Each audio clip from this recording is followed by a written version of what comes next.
Hello dear students, welcome to my science academy. हम पढ़ रहे हैं बीएससी पार्ट थर्ड ईयर की क्वांटम मैकेनिक्स। और लास्ट टाइम हमने देखा टाइम डिपेंडेंट श्रोडिंगर इक्वेशन के बारे में। इस लेक्चर में देखते हैं टाइम इंडिपेंडेंट श्रोडिंगर इक्वेशन के बारे में। कि जैसा कि लास्ट टाइम देखा हमने कि जो टाइम डिपेंडेंट श्रोडिंगर इक्वेशन होती है वो उसमें जो स्थिति ऊर्जा और जो अन्य फंक्शन है वो टाइम डिपेंडेंट है।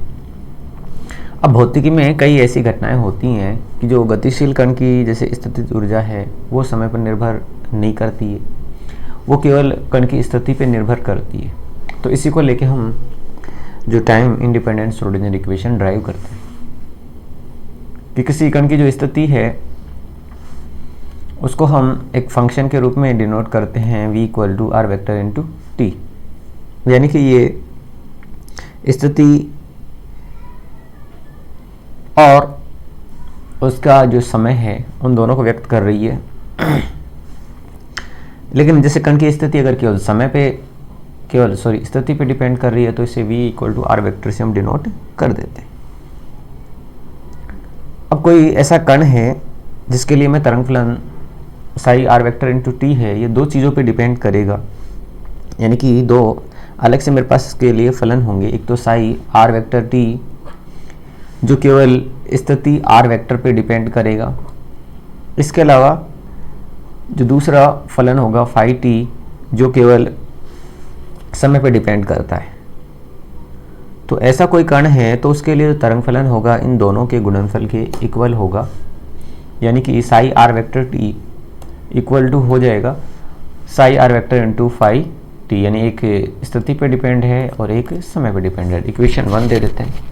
लास्ट टाइम हमने जो टाइम डिपेंडेंट श्रोडिंगर इक्वेशन निकाली थी कि minus H cross square upon में 2m nebula square psi are vector t plus V are vector t psi are vector t equal to i H cross del psi are vector into t upon में t T, जो कि time dependent Schrodinger equation थी।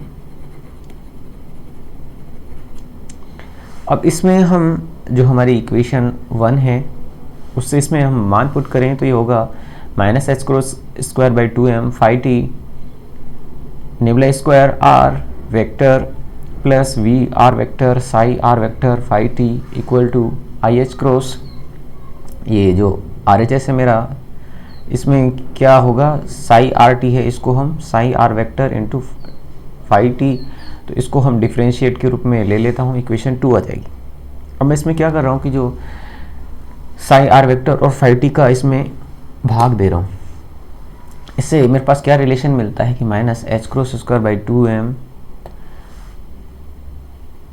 1 upon में psi are vector nabla square psi r plus V r equal to i H cross phi t del psi phi t upon में del t, equation 3 है। अब देखिए इसमें जो मेरे पास दो चीज़ें देखने को मिलती हैं कि जो LHS है मेरा वो केवल स्थिति यानी कि R पे डिपेंडेंट है और जो मेरा RHS है वो केवल टाइम डिपेंडेंट है। अब देखिए जो ये स्थिति और R पे डिपेंड है तो ये जो हमारी इक्वेशन 3 है ये किसी नियतांक के बराबर होनी चाहिए कि जो केवल R और T पे डिपेंड ना करे। तो ऐसा हम नियतांक ले लेते हैं कि ये नियतांक E पे निर्भर है, यानी कि आई एच क्रॉस अपन में फाई टी डेल फाई अपन में डेल टी इक्वल टू ई, यानी कि जो आर एच एस था उसको मैंने ई के इक्वल ले लिया। तो देखिए यहाँ से मैं लिख सकता हूँ डेल फाई टी अपन में डेल टी इक्वल टू, ये जो इस साइड में आएगा तो ये होगा डी टी इधर ले लिया मैंने और माइनस एच क्रॉस अपन में आई अपन में एच क्रॉस टी। अब चूंकि ये जो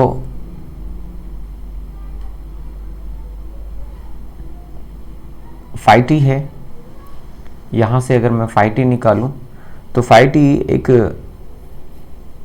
नए कांस्टेंट के इक्वल आ जाता है जिसे मैं सी एक्सपोनेंशियल आई अपन में एच और जो dt है इसका अवकलन आता है t, तो उसके रूप में मैं इसको लिख रहा हूँ, जो 5t यानी कि जो टाइम डिपेंडेंट वाला था, इक्वेशन 5 आ जाती है ऐसे।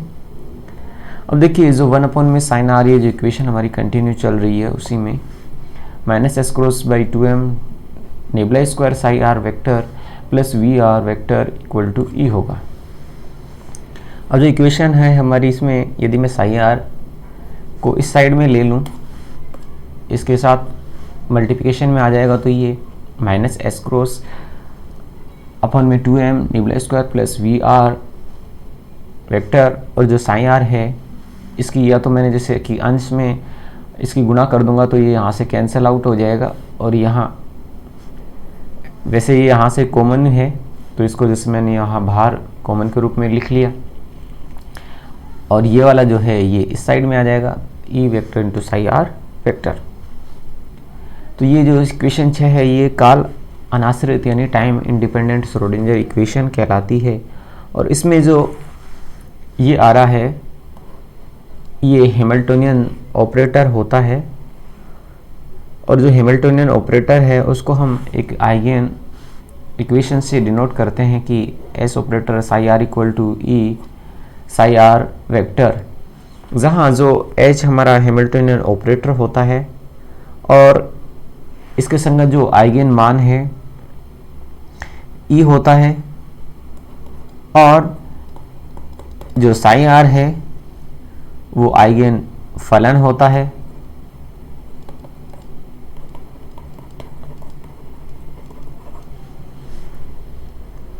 अब चूंकि ये एक हैमिल्टनियन संकारक है और जो हर्मिटी संकारक होता है उसके संगत जो आइगन मान होते हैं वो वास्तविक होते हैं, और यहाँ जो ई है कण की इक्वल ऊर्जा को डिनोट करता है।